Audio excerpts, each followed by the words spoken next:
Back in March 2020, a 5.7 magnitude earthquake hit just west of Salt Lake City. It caused nearly $630 million in damage, injured several people, and sent cracks through buildings across the valley. That was a 5.7, not a 7.0, not the big one. And here's what a lot of people don't know. Geologists published new research in April 2025 saying the Wasatch Fault is actually more dangerous than previously believed.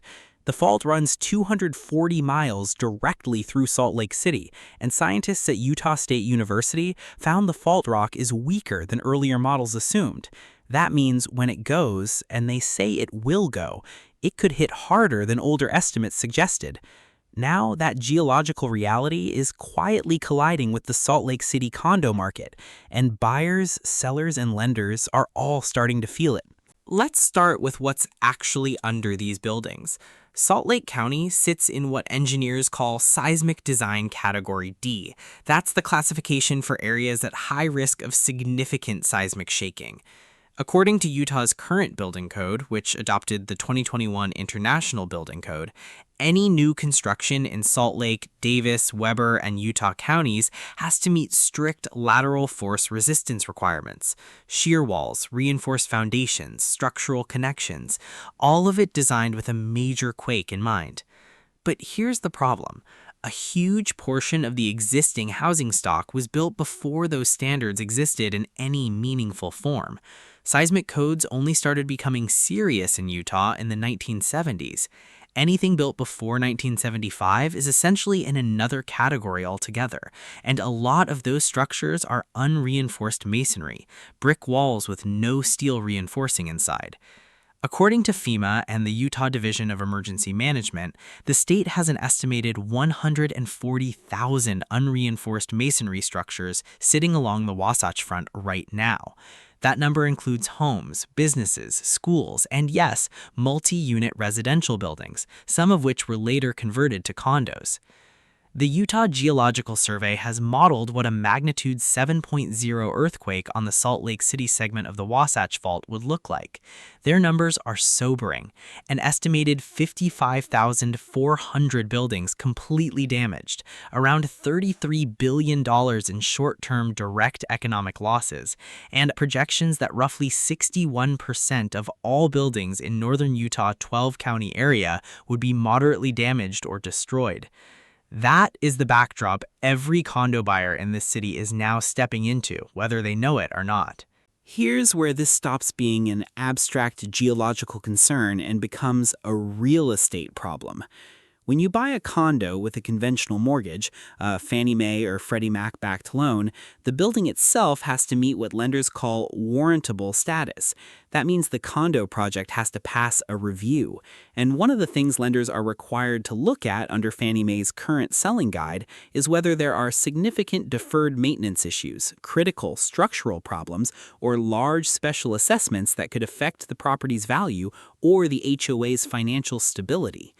Now, think about what happens when a lender looks at an older condo building in Salt Lake County, built in the 1970s or early 1980s, and the HOA has thin reserve funds, no seismic evaluation on file, and the building sits in a seismic design category D zone. That lender has questions, and if those questions don't get answered cleanly, the loan doesn't get approved. The buyer walks, the deal falls apart. This is the mechanism that's been quietly tightening around older condo stock in Salt Lake City. It's not a single new law. It's the existing lender framework bumping into buildings that were never designed to survive what the Wasatch Faults can deliver, and buyers are getting caught in the middle of it. The city does have its Fix the Bricks program, which uses FEMA funding to help homeowners in unreinforced masonry structures pay for seismic retrofits. The average retrofit cost through that program is around $20,000 for a single-family home. But here's the catch. The wait list for Fix the Bricks is currently 10 years long, and that program was designed for individual homes, not large multi-unit condo associations facing much larger and more complex structural work. This is worth slowing down on for a second because a lot of people don't understand why condos are harder to deal with in this situation than regular houses. When you own a single-family home and you have a structural problem, it's your problem. You call a contractor, you fix it, you move on. When you own a condo, you own a unit inside a building. The building itself is owned collectively through a homeowners association. So if the building needs seismic work, the HOA has to vote on it, fund it, and manage it. That takes time, it takes money, and it requires that enough owners agree. And here's the financial pressure point. If an HOA doesn't have enough money in its reserve fund, and many older buildings don't, Fannie Mae and FHA both flag that building as a financing risk. FHA loans, for example, require that an HOA puts at least 10% of its annual operating budget into reserves. Fannie Mae flags underfunded buildings as non-warrantable. When a building goes non-warrantable, the buyer pool for every unit in that building shrinks immediately. Suddenly, only cash buyers or investors with portfolio loans can purchase there. And those buyers typically want a discount of 10 to 25% compared to what comparable units in healthier buildings are selling for. That's not a small thing. That directly hits the value of every unit in the building, not just the ones that happen to be for sale. Now let's look at where the Salt Lake City market actually stands right now in May 2026. According to WFR MLS data published by a Salt Lake City-based real estate analyst in April 2026, the single-family home market in Salt Lake County is genuinely strong. The median sales price reached $679,900 in April 2026, up 9.7% from the same time last year. Inventory for single-family homes has contracted to just 1.4 months of supply, down nearly 15% year over year. Homes are selling in an average of 34 days. That is a seller's market with real momentum. But look at the condo segment, and the picture is noticeably different. According to Houseo, condos in Salt Lake City are averaging around $465,000. That's a gap of more than $210,000 below single-family prices. And according to the Salt Lake Board of Realtors forecast discussed in January 2026, the median days on market for all residential properties in the county rose from 29 days in 2024 to 36 days in 2025. James Wood, the Ivory Boyer Senior Fellow at the University of Utah's Kem C. Gardner Policy Institute, told a room full of real estate professionals at a Salt Lake Board of Realtors event that he doesn't see any indicators pointing to a surge in buying or prices in 2026.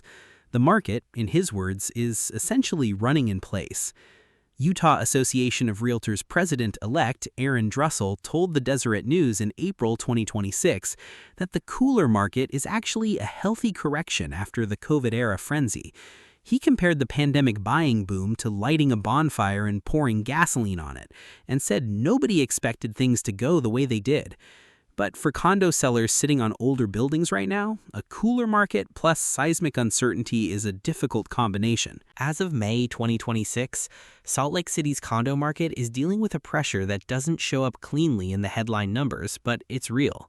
On the supply side, the multifamily rental market is already flooded. Building Salt Lake reported in late 2025 that landlords were offering up to 3 months of free rent, $3,000 gift cards, and even vacation packages to attract tenants to new luxury towers. That kind of concession indicates a market with more supply than it can absorb easily. On the for-sale condo side, buyers are increasingly asking questions they weren't asking 2 or 3 years ago. When was this building constructed? Has there been a seismic evaluation? What are the HOA reserves? Is the building warrantable under conventional lending guidelines? Those questions are creating friction at exactly the point in the transaction where deals either hold together or fall apart. The city's seismic retrofit backlog is long, and the Utah Seismic Safety Commission has been pushing the legislature for more funding and clearer action plans. Their 2025 report and recommendations, released to the Utah legislature, called for continued progress on identifying and addressing vulnerable structures, but meaningful policy action on the residential condo side remains incomplete. Over 61% of Utah mortgage holders have a rate below 4%, according to University of Utah research. That means most current owners are locked in and not selling. The people who are selling in this market are often doing so because they have to, And if they're in an older condo building with unresolved seismic questions, they're discovering that the buyer pool is smaller and less flexible than they expected. The Wasatch Fault isn't going anywhere. The buildings built before 1975 aren't getting younger, and lenders aren't going to start ignoring structural risk in an environment where regulators are watching condo financing more carefully than ever. Salt Lake City's overall housing market has real strengths. Job growth, a young population, and genuine demand make this a market that isn't going to collapse. But within the condo segment, the gap between buildings that can clear lender review and buildings that can't is getting wider, and seismic exposure is a big part of why. If you're a buyer, ask about the building's age, the HOA reserves, and whether it's warrantable. If you're a seller in an older condo, price it honestly. And if you're an investor, this is exactly the kind of nuance that separates a smart position from a problem you didn't see coming. That's the story everyone in this market should be watching right now.